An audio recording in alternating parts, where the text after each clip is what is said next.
Hello, welcome to the Ironclad Circle channel. My name is Bill, and today we will be reviewing the Strike Pen. Okay, I'm going to get into my review of the Strike Pen, which comes in this nifty little box. Everything's compartmentalized, and we'll go through each of the pieces that are there. But briefly, I just want to talk about one other thing real quick, and that is the Kubotan, something like that. I never remember the correct pronunciation, so we're just gonna have to we'll go with Kubotan. So Kubotan is a weapon that is oftentimes tied to a keychain, so it's always on you. It's great for everyday carry in that way.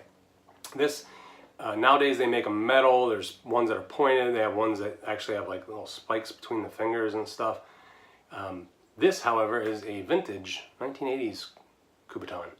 You can see that's where the key ring actually went at one time that you could attach keys to, but it is long gone, and this thing has been sitting in a drawer for several decades at this point.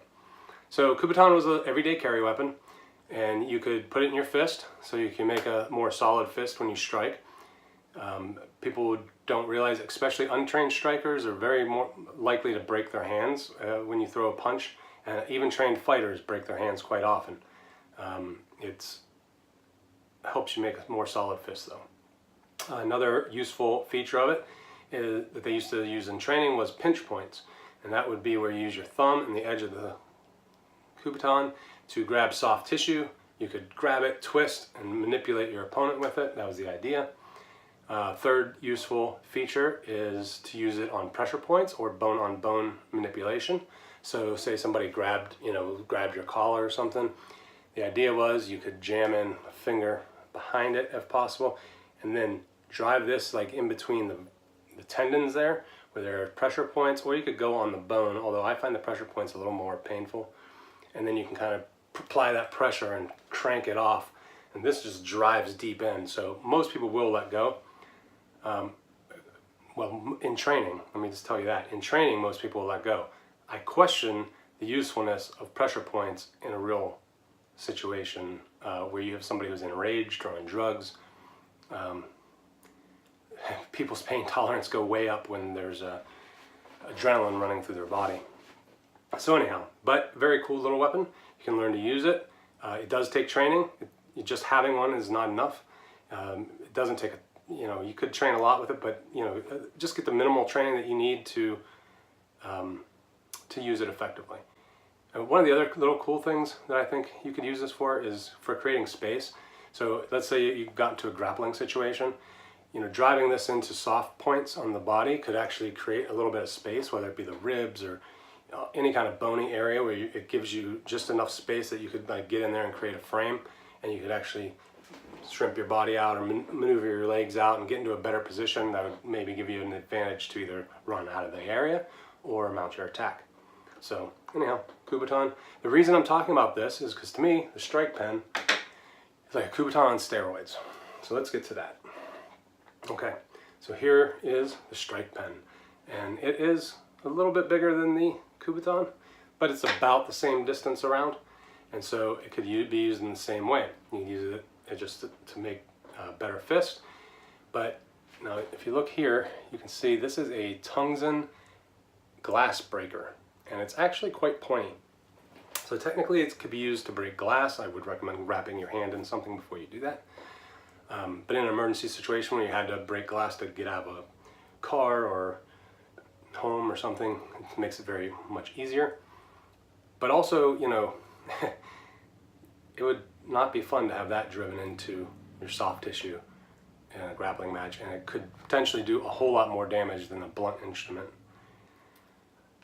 So at this end here, we also have this little button. You hit it, and wow, we have a flashlight, and it's actually quite powerful. It lights up in a dark room. It's for its size, it's very, very effective. If you hit it again, it flashes, so you have a signal light, which we're more adapted to see a flashing light than we would to be a solid beam, so useful for signaling for help potentially. It does have a clip on there, so if you're one of those people who like to keep it in a pocket, it can stay securely in there. I personally like to keep it in my pants pocket, but I still use the clip. I kind of clip it on the corner of the pocket, and that way I always know exactly where it is. I can just reach down there and get it, and I have it ready to go.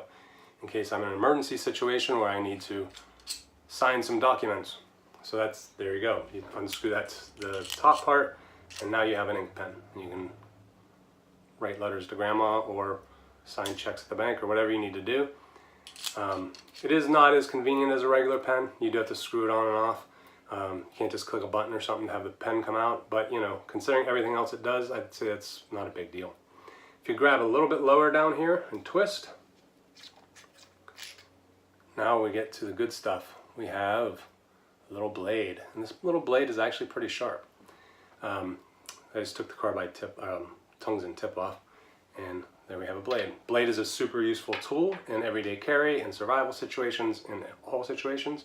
Now keep in mind this is a very small blade. Still, a small blade's better than no blade.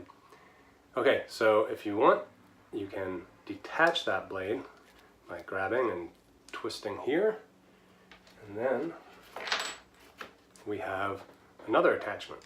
You just screw it right on. And what we have here is a bottle opener, a little hex wrench, and a screwdriver, a little flathead screwdriver tip. And here, if I can get it to show up on camera, is another little blade. See those little serrated teeth? Honestly, I tried using that on something and it's questionable usage on that little blade. Everything else though, functions really well in my opinion. So, now one of the downsides, or one of the things I guess you could call a con, is that you do have to decide which attachments you want to have with you. I personally always like to have a little blade with me. I find it more useful than a bottle opener. And so there you go. It would be kind of cool if there was a place in the pen somewhere where you could put the other attachments so you could swap them out at will, but that's not the case. All right, so slip that back on there, and we are back to just being the strike pen. All right, that's pretty much my review, and I just want to say this. So if you can see, it actually says strike pen on there, which to me is kind of a con, because to me, I'd like this to be inconspicuous as possible. I don't want to advertise that this is not a normal pen, even though it looks kind of like a super pen. So I'll probably black that out after this review. Probably just, permanent marker, little thing, block it out, and we're good to go. But this is a great little tool. It's great for everyday carry. You carry it around, you barely even know you have it. Lots of useful little tools on it. Some self-defense training with a weapon such as this, sort of like Kubotan training, would probably do you some good if you're going to carry this. But even if you didn't, you still have the flashlight, you have the little knife, you have the glass breaker, and all in all, very cool little weapon. Okay, so if you use my affiliate link in the description below, you can get this pen for free. As long as supplies last anyways. And all you'll do is pay shipping and handling, and this is actually how I got it. And it took about a week to get here, and I'm really glad I got it. It's a really cool little tool, and it is easy to carry around with me. So thank you guys so much for watching, and I will see you next time on the Ironclad Circle channel. Stay prepared.